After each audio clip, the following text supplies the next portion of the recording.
Hey, how's it going, everyone? Just back again with another lesson. Just got a request from End Times teacher to go over Revelation 17. And so I just thought I would do that. I've talked about this, 17 and 18 in different videos, in the past, but I'll just go through it with sort of a fresh set of eyes and then, just talk through it. I want people to know that this sequence of the end times that I teach is found everywhere in the Bible. It'll be found even in kind of subtle ways, but it will never be violated. And I want people to know that. And then I'll show that again here, that it's consistent. And then we'll talk about a couple important topics like, Mystery Babylon here is the focus of Revelation 17 and 18. And it's not a mystery, for anybody. It shouldn't be in the days that we live in. And, the sequence of the end times, the mark of the beast, reincarnation, and all these kind of things are all in this condensed, chapter. Very, very powerful chapter. And the title is called The Great Prostitute and the Beast. And so we'll go into that. And, again, I want people to know, and I'll put the links below for my, breakdown of Revelation and, the succinct one, and then a little bit more detail, and then the longer video. That sequence is what I believe I received on the first day of this year. And Revelation 17 is a major part of that, because just to set the stage for this, it's right after Revelation 16, and 11 and 16 are sister chapters. And so this is happening right after Revelation 16 is done, where the two witnesses have been in the U.S., in America, Mystery Babylon, for 1,260 days. And then this beast that's described here has killed them. And so they're taken away, And so now God has literally cleaned out America of all the people that are on his right-hand side. And now it's going to be destroyed, and burned. And then that's going to happen here. And so from 16 onwards, the book of Revelation is sequential. And so just be aware of that. It's not up to that. And it's confusing, to read it. And like I've said in those videos below, 7, 14, and 21 are summary chapters. And so it's like kind of like an intermission sort of thing. And so just be aware of that. So the structure of Revelation is absolutely incredible to me, and that kind of thing. And so, I'll go through this. Keep in mind the sequence that I believe that came from God on the first day of this year was that God's elect are always taken away. So anytime you read anything in the Bible, that whether it's meant to or not, talking about the end times, it always talks about God's elect or the saints or the chosen first. Even if it's not saying they're explicitly delivered, it'll mention them in some way. And so that's always there, and then that's here. And then it's going to talk about plagues, a period of 1,260 days of wrath. And then at the end of that, America is destroyed. And that's what's kind of zoomed in and outlined here. And then after that, it's Christ returning with his elect, and his angels to have this battle in Armageddon. And then that's also stated here. And so even though this chapter is part of that sequence, within this chapter, it goes into that sequence. It's kind of like a setup chapter to the next one, which describes America, Mystery Babylon in more detail. But this is an incredibly powerful chapter. And, let's go through it. Revelation 17. Then one of the 7 angels who had the 7 bowls came and said to me, and then, this is afterwards. So we get the language that it's sequential as well, just from the very first word. Then one of the 7 angels who had the 7 bowls came and said to me, come, I will show you the judgment of the great prostitute who is seated on many waters, with whom the kings of the earth have committed sexual immorality, and with the wine of whose sexual immorality the dwellers on earth have become drunk. And so this place that's about to be judged has to be the source of the sexual immorality on earth. Their philosophies and their wine, which is described later, has permeated the entire earth. And so now, just from that line right away, those 2 verses, we know it's America. Like, there's no debate. Anybody else who says Mystery Babylon is anything but America is mentally ill. That's just the times that we live in now. It's amazing that God has made these truths so obvious. And so that alone, we know right away it's America. Done. And so that's easy. And so thankfully in this chapter, and then the next one for sure, if you had any doubt, read 18, and I can do a video on that if people want me to. It's absurdly clear. And so this quote unquote great prostitute is America, so just know that. And he carried me away in the spirit into a wilderness, and I saw a woman sitting on a scarlet beast that was full of blasphemous names, and it had 7 heads and 10 horns. The woman was arrayed in purple and scarlet and adorned with gold and jewels and pearls, holding in her hand a cup full of abominations and the impurities of her sexual immorality. the symbolism here is incredible. And so first of all, this place is effeminate because it's described as a woman. And so that's everywhere in America. And again, like in the entire world now, where a man literally cannot be a man. And so that's just a result of this permeating of these philosophies. But here in verse 4 has a golden cup. So the quote prized possession, you know how people hold up a trophy or whatever? This place holds up a trophy, and in it is impurities and sexual immorality. And so this place, again, proves that it's America, holds that in high regard. Like it's literally holding up, like a trophy, a golden cup full of abominations and impurities. So it's going to exalt, this is what it's kind of using symbolic language. It's going to exalt these things, sexual impurity and immorality and all that kind of stuff. And so again, it's America. And so it's very, very obvious. Verse 5, and on her forehead was written a name of mystery. And so now this is, again, the book of Revelation is completely consistent. So on her forehead, if this person represents the leadership structure in America and all that kind of stuff, it's their ideologies, and so that's what is used here to describe, this woman. And that was arrayed in purple and scarlet. Purple and scarlet, again, I want people to know that, just a quick point on that, Revelation is meant to deceive certain groups of people. And so people are going to read that and be like, oh, it's the Vatican or it's a Pope, he wore a purple shirt or something like that. So the book of Revelation is meant to confuse people. Just know that. And so it's just obvious. And so certain people in the past, or even people now, will read this and take that one line and just go run with it and be like, okay, well, it's got to be something else. And so just know that. For people with just common sense, know that purple and scarlet are terms that are used to describe like rulership, and leadership and all that. And so this place is going to be the quote ruler or leader of the world, and everybody's going to follow along with it. And then the beast is giving it that power. And so just know that that's the whole narrative of this entire chapter. And so again, that's America. And so just know that. And it's going to be adorned with gold and jewels and pearls. And so it's going to be like wealthy. And so it's pretty easy to be wealthy when you're printing all the money and deciding who it goes to. And so again, it's America. And so it's very, very obvious. But the verse 5, and on her forehead was written a name of mystery, Babylon, the great mother of prostitutes and of earth's abominations. John the Revelator is seeing this vision, but that also forehead is meant to describe like philosophies, and ideologies, and then more specifically God's left-hand side, which is the beast. That's one of the major take-home messages of this chapter is that, just know that. And so mark of the beast is meant to identify God's left-hand side. Like that's the whole point of it. And so that's what God is doing hopefully to us who are on his right-hand side. He's allowing us to see it, and then certain people have to see more of it to believe it. And so just know that. And so I don't need a mark of the beast or anything. I can find out if somebody's on God's left-hand side in like a 30-second conversation. You just start reading the Bible and then they'll run away. Oh, I got to go. And so, okay, well then that's easy. And so you can pretty much do that with anybody now. It's amazing. And so that means the Bible has power. And it has the ability to identify God's right-hand side just by simply reading out of it. It's amazing. And so I recommend people try it if they haven't. And so just know that language of like on the forehead is again consistent with Revelation 13. It's representing these ideologies and all that kind of stuff. But, John the Revelator is seeing that this woman is like proud of all of her things and like, mother of prostitutes and of earth's abominations. Like she's just proud of it. Verse 6, and I saw the woman drunk with the blood of the saints, the blood of the martyrs and Jesus. And so the blood of the martyrs of Jesus. And so this is important now. Okay, so this place now has to be a place where saints have died. And so they just did, two of them, with the two witnesses, Moses and Elijah. They were killed with their feet on the ground here in America. And so that's what verse 6 is talking about. And so the blood of the martyrs of Jesus, the mixed multitude have also, some of them have had their feet here in America. And then they were sloughed off, because they refused the mark of the beast. And so this place is a scene of a crime, a massive crime. And it's literally just happened. And then that's what we're being told in verse 6. And again, not a coincidence that's in verse 6. 6 is always talking about deception or evil and all that kind of stuff. And so just know that. And so, but now thinking about that sequence that I taught and I was received on the first day of this year, we have a reference to the blood of the saints. And so it always will reference the saints first, always. And so just know that. And so check. That's the first thing. Good. And so now, next, when I saw her, I marveled greatly, but the angel said to me, why do you marvel? I tell you the mystery of the woman and of the beast with 7 heads and 10 horns that carries her. The beast that you saw was and is not and is about to rise from the bottomless pit and go to destruction.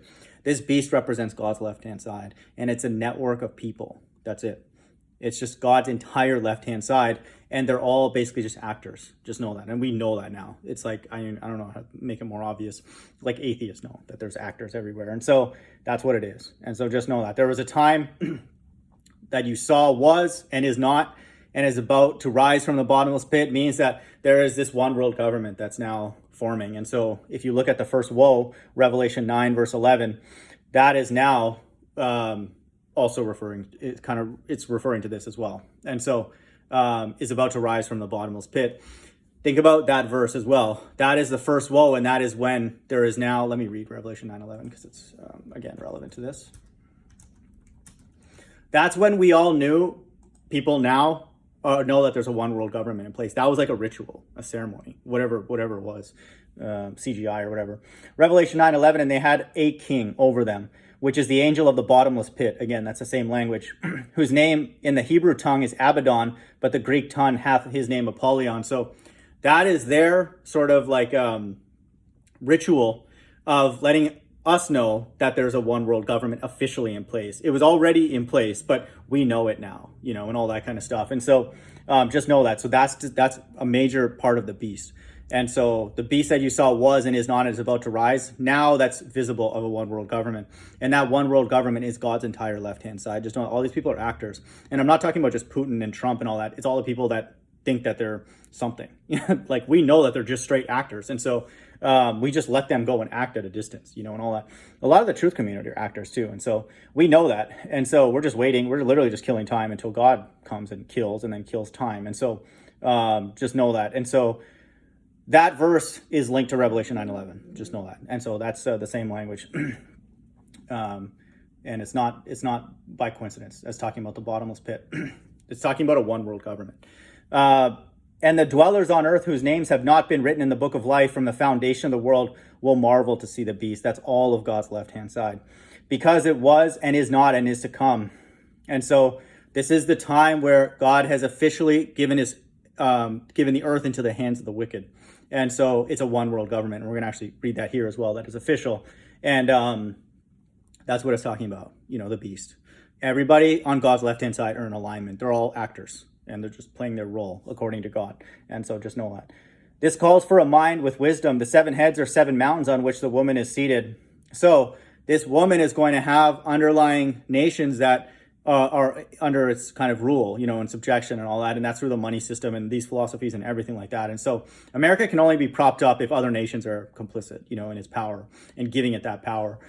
China, India, and all that kind of stuff. And so just know that they're all in alignment. And so just be aware of that. Again, this verse is meant to confuse people so they think it's Rome or something like that. I saw a hangout with Good Servant who's an idiot. And so these stupid people will come in and cherry pick one verse and not look at the preponderance, the absurd amount of evidence just in this one, just in the verse that I've already read. We know it's America, much less reading the next chapter, Revelation 18, which absolutely like puts every nail, you know, in the coffin. That is absolutely a done deal. It's sealed that it's obviously America. And so just know that. And so this language is meant to be for certain people to go and get misled, and who cares? They're all part of the beast system anyway, so let them pontificate.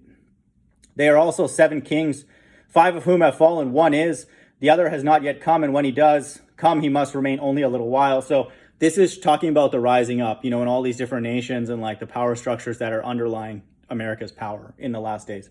This is also extremely consistent with 2nd Ezra, of course, talking about, you know, America's rise and then ultimate demise. And so just know that. Every prophetic book that talks about a power structure in the end times is referring to America. Verse 11, as for the beast that was and is not, it is an 8th, but it belongs to the 7, and it goes to destruction. Verse 12, and the 10 horns that you saw are 10 kings who have not yet received royal power, but they are to receive authority as kings for 1 hour, together with the beast. And so this is the hour of temptation. This language is used also again in Revelation 3. But that's a time period that the Church of Philadelphia is exempt from. That's God's elect. And so that is the 1 hour, you know. And so this is also referring to the hour where America's judgment will come. Death, mourning, and famine, and then she shall be burned with fire. And so this is a 1260-day period where God is literally officially like destroying America through the 2 witnesses administering the plagues in Revelation 16. And then that's also talked about here where they're really going to be one, you know, and we see what's going on right now, how this thing has popped up and everybody just agrees with it. You know, everybody in the world's like, oh yeah, it's a real thing, yada, yada, yada. And so just know that they're receiving this authority from God for a very brief time period of 1 hour, which is 1260 days. Verse 13, these are of one mind. It's a one world government. We're told that explicitly here in verse 13. And so just know that these are of one mind. And they hand over their power and authority to the beast. So any individual nations and their quote personalities, they hand it over to the objectives of the one world government, which is the beast. And so just know that. And so we're told that again here, and it's made very, very specific. And so the authority, the agenda of the beast is the most important thing. These nations are not really squabbling, and we know that because of the flat earth, or the fake moon landing, or the money system, whatever. There's many different ways we know that there's a one world government in place. But just know that. And the reason that they're consolidating that authority or a narrative is to fulfill these words. Just know that. That's the whole point. God's behind it. Verse 14, they will make war on the Lamb, and the Lamb will conquer them, for he is Lord of lords and King of kings. Look at this. And those with him are called chosen and faithful. So when the Lamb returns, this is another of the many, many references, which these Hebrews have no idea what's going on. Definitely the Christian church don't know what's going on. Those with him are called chosen and faithful. So God is returning with the elect. And so just know that. And then this verse also proves reincarnation, because we just read in verse 6, the saints they're dead, like the two witnesses. And so how can God return with the saints when we were just told that this place is drunk with the blood of the saints? How's that possible? And so if they're not, quote, reborn and then return, to fight, and destroy the remaining of God's left-hand side on the earth. And so this again proves reincarnation as well. And then it also proves that God's elect have to have been taken away prior to this, all of these plagues and this 1 hour, of great tribulation. And so just know that it's incredibly consistent. I won't find an exception to that sequence of those links that I post below. You will not. And so all you're going to do is have more examples of that in the Bible. That's all you're going to find. And so I would recommend people go and do it. It's kind of fun, but you'll see it here, you'll see it everywhere. And so it's what it is. Don't shoot the messengers. That's what the Bible says. And so I find these things still outlandish, but it makes sense. These are God's judgments, and we're going to read that. Don't come here and get angry at me because you live in America or you hate Americans, whatever. No, this is God's judgment. I don't hate every American. What are you talking about? I didn't come up with this idea. Hey, you know what? I'm going to make a place called America, be a melting pot. And, just down the road, I'm going to hate the things that their leadership do. And I'm just going to burn the whole place. Really? That's an idea I came up with, or you came up with? Are you kidding me? It's not funny, but don't be stupid. This is what the God of the Bible says. And then God has given us as a gift the ability to interpret these words. And we want whatever he wants. So if you don't want that, go away. And so we want this. And so I live in America. We need this ground to be burned for the God of the Bible to exist and to be not a liar and to follow through with what he says, or else he's a liar, or he changed his mind, or he doesn't care. We don't want that. We want God to fulfill his words, and then we want exemption from these things because this is bad, really bad. And so this fire that we're going to talk about is not fake fire for all you people out there. I know why you guys don't want to believe that it's fire, because you dummies believe that hell is some furnace in spiritual la la land where God burns people. And so if anybody out there who doesn't believe the Bible, God's going to show you the Bible. You know what I mean? All of us.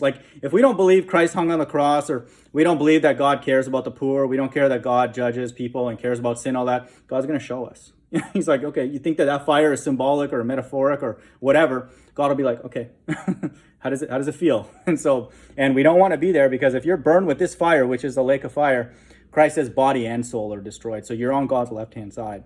God has literally preserved you to just destroy you. And so just know that. That's what it is. I don't want any part of that, of course. Absolutely not. And so this fire that we're about to read is not symbolic. It's real fire. And so just know that. And so all you Bible non-literalists out there, you better hope that the entire Bible is not true. And so just hope and pray for that, I guess. Pray to Satan, I guess. That kind of thing. But we want these words to come true desperately.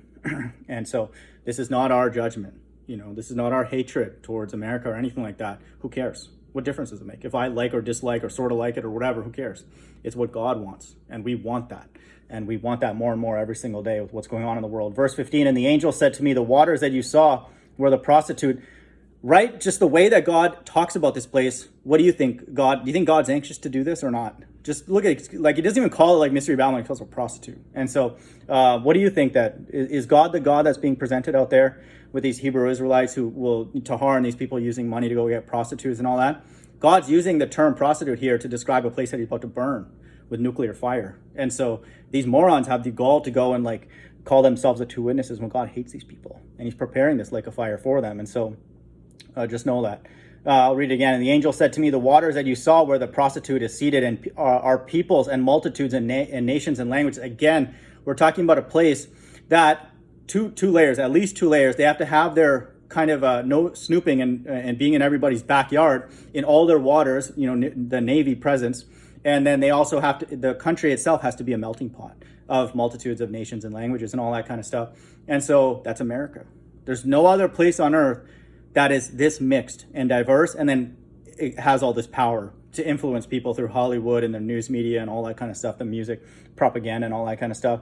And so this, just by this alone, we know it's America. Just these verses in isolation prove that we're reading about America, modern day America. And so if America does not receive the judgments that are prescribed for it here and really in the entire book of Revelation, then the God of the Bible does not exist. Just know that. And so, or there's like a 1 in a trillion% chance that a place like this is going to get rebuilt down the road, and I've completely eliminated that possibility. That's crazy. That's not 1 generation away. That's like hundreds of lots of generations. And then who knows what the world's going to who knows, like there'll even be people that'll all just be like robots or AI or something. So God, this place has to receive these judgments for the God of the Bible to exist. And we want that desperately. Even if we have to be destroyed, it's fine. Verse 16, and the 10 horns that you saw, they and the beast will hate the prostitute. So all these other power structures will be in agreement with the beast, which is God's left-hand side, this one world government. Then they will go and turn their back on America. And so just know that. And then who's going to do this? God. We're going to read that. They will make her desolate and naked and devour her flesh and burn her up with fire. For God has put it into their hearts to carry out his purpose by being of one mind and handing over their royal power to the beast until the words of God are fulfilled. And so this God's left-hand side, which is, again, think of this as a movie. We're literally reading what God is doing with his left-hand side.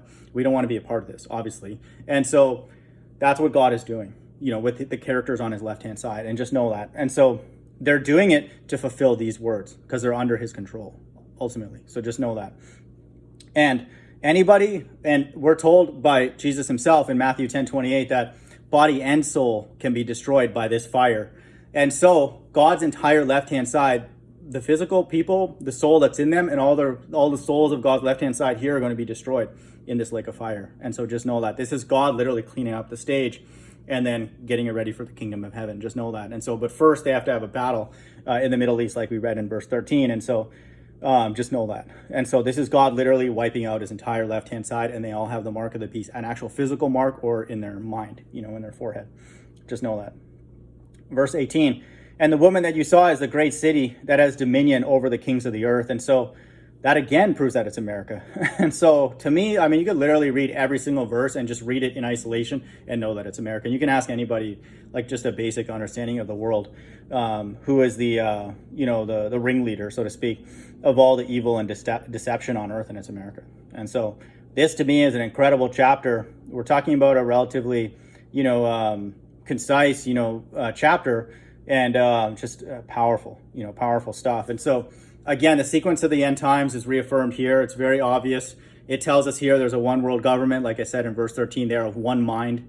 And so everybody on God's left-hand side are in alignment. And so when the Hebrew Israelites and all these people, Ken Hovind, they're all ball earthers and they don't want to talk about anything that's not in the mainstream news, that means they're part of that. Just know that. And so that may be hard for some people to believe, but not for me. I know Ken Hovind and Pastor Anderson and Tahar and all these people are on God's left-hand side. I know that.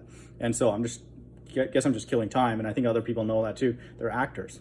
Ken Hovind is a Satanist. I would say that right to his face, and all that kind of stuff. And so God's right-hand side there's very few of them out there, and we hope to be in that group. And so God doesn't care.